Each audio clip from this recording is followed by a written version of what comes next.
सपने देखने वाली बहू। गुप्ता जी की बहू अंजलि को सपने बहुत आते थे। एक दिन सुबह सुबह जब अंजलि सोकर उठी, सासू माँ जानती हैं क्या होने वाला है? अरे क्या हुआ, फिर से कोई नया सपना देख लिया क्या? हाँ सासू माँ, बहुत जोर से बरसात आने वाली है। आज कोई कपड़े मत धोना, सूख नहीं पाएंगे। अरे बहू, बाहर तो इतनी तेज धूप निकली पड़ी है, तुमको कहाँ बारिश नजर आ रही है?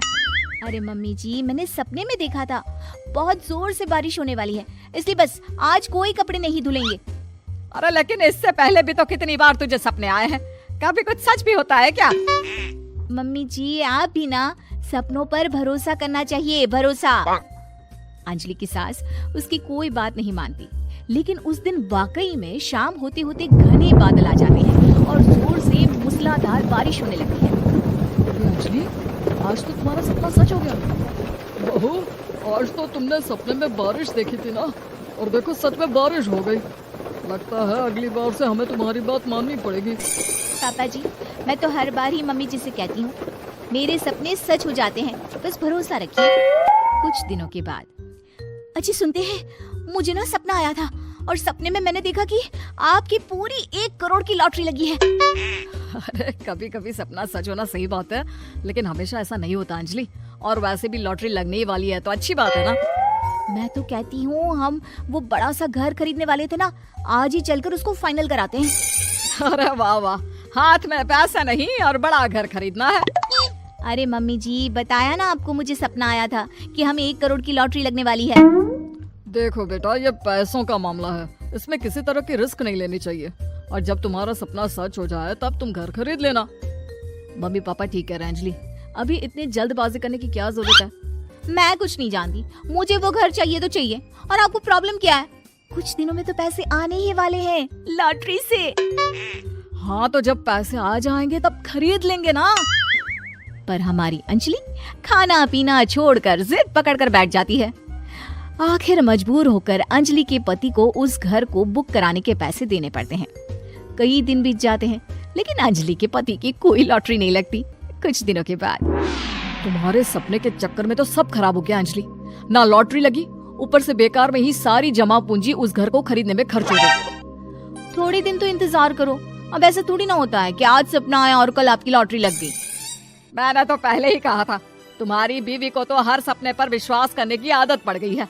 ऐसा भी कहीं होता है क्या? कुछ दिनों के बाद अचानक से अंजलि के पति के पास एक फोन आता है और पता चलता है कि उसकी 1 करोड़ की लॉटरी लग गई है। अरे वाह अंजलि, ये तो कमाल हो गया, मेरे तो सच में लॉटरी लगी। अरे भगवान भला करे तुम्हारा। हाँ हाँ बहू, अब तो तुम जो कहोगी हम वो सब बात मानेंगे। तुम्हारे सपने का मतलब तो पूरा का पूरा सच होता है। अरे बिल्कुल ठीक कहते हैं, मैं तो बेकार में ही बहू को उल्टा सीधा सुनाती थी। अरे इसके सपने तो वाकई में सही हो जाते हैं। अपने घर वालों की बात सुनकर अंजलि मन ही मन बहुत इतराती है। उसे लगता है कि अब वो जो भी सपना देखेगी सच हो जाएगा। और इसी चक्कर में एक दिन अंजलि को सपना आता है कि अचानक उनके घर पर बहुत सारे मेहमान आने वाले हैं। यही सोचकर अंजलि अपनी सास को कहकर बहुत सारा खाना पहले से ही बनाकर रख लेती है। सुबह से शाम हो जाती है। हमने इतना सारा खाना बना लिया, लेकिन हमारे घर तो कोई मेहमान आया ही नहीं। हाँ मम्मी जी, अब तो रात होने आई है, लगता है ये खाना हम लोगों को ही खाना पड़ेगा। गुप्ता जी का परिवार पूरे 2 दिन तक उस खाने को खाकर खत्म करता है, लेकिन अंजलि की अपने सपनों पर भरोसा करने की आदत इतनी जल्दी छूटने वाली कहाँ थी। एक दिन अंजलि की सास अपने किसी रिश्तेदार के घर जाने के लिए कहती है, अरे अंजलि बहू, मैं जरा 2 दिन के लिए बुआ जी के घर जा रही हूँ। देखो तुम पीछे से घर को अच्छी तरह संभाल लेना। हाँ ठीक है मम्मी जी, आप चिंता मत करिए, मैं सब कुछ अच्छे से संभाल लूंगी।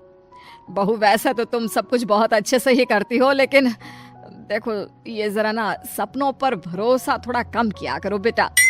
क्या मम्मी जी, मेरे इतने सारे सपने तो सच हो जाते हैं, उसके बाद भी आपको शक ही रहता है हमेशा। अरे बेटा, कभी कभार की बात अलग है, लेकिन हमेशा इन बातों पर भरोसा करना बहुत बड़ा नुकसान भी करवा सकता है। तुम्हें इस बात को समझना चाहिए। ठीक है मम्मी जी, समझ गई, अब आप आराम से जाइए, मैं सब कुछ बहुत अच्छे से कर लूंगी। अंजलि की सास बुआ जी के घर चली जाती है। उसके जाने के बाद अंजलि एक दिन सुबह सोकर उठती है और जोर जोर से रोने लगती है। अरे क्या हुआ अंजलि, तुम रो क्यों रही हो? बहू सब ठीक तो है ना? क्या कोई बुरा सपना देखा? अरे पापा जी क्या बताओ, मम्मी जी नहीं रही, वो हम सबको छोड़कर चली गई।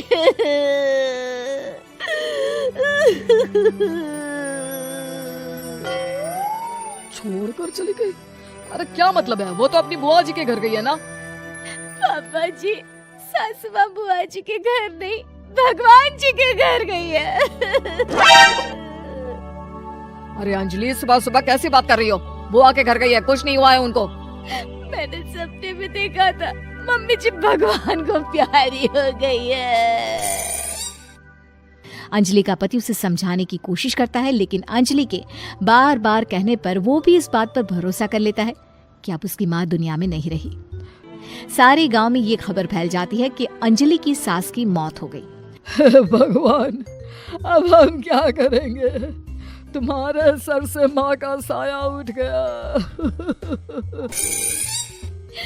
मैं तो कहती हूँ पापा जी, इनको बुआ जी के घर जाकर मम्मी जी की डेड बॉडी को ले आना चाहिए, तब तक हम उनकी अंतिम यात्रा की तैयारी करते हैं। अंजलि का पति अंजलि की बात सुनकर बुआ जी के घर के लिए रवाना हो जाता है। उधर अंजलि अपनी सास के अंतिम संस्कार की सारी तैयारियां कर लेती है। मोहल्ले के सारे लोग वहां पर आकर इकट्ठा हो जाते हैं। बहुत बुरा हुआ, मेरी सास मुझे बहुत प्यार करती थी, बुआ जी के घर गई थी। अरे हमको क्या पता था कि भगवान जी के घर जा रही है। अंजलि ने अपनी सास की तस्वीर पर हार पहनाकर घर के बीचों बीच रख दिया। सब लोग आकर गुप्ता परिवार को सांत्वना दे रहे थे। थोड़ी देर बाद अंजलि का पति घर आता है और साथ में अपनी माँ को भी ले आता है। अरे बहू, मेरी तस्वीर पर हार क्यों चढ़ा रखा है? सब लोग अंजलि की सास को देखकर डर जाते हैं। अरे आप लोगों को डरने की कोई जरूरत नहीं है, मेरी माँ जिंदा है। ये तो मेरी बीवी के सपने के चक्कर में हम लोगों ने अपनी माँ को मरा हुआ समझ लिया। बहू, सपने देखना ठीक है, पर अपनी जिंदा सास का अंतिम संस्कार करना बहुत बड़ी गलती। उसके बाद अंजलि की अपने सपनों पर आंख मूंद कर भरोसा करने की आदत हमेशा के लिए सुधर जाती है।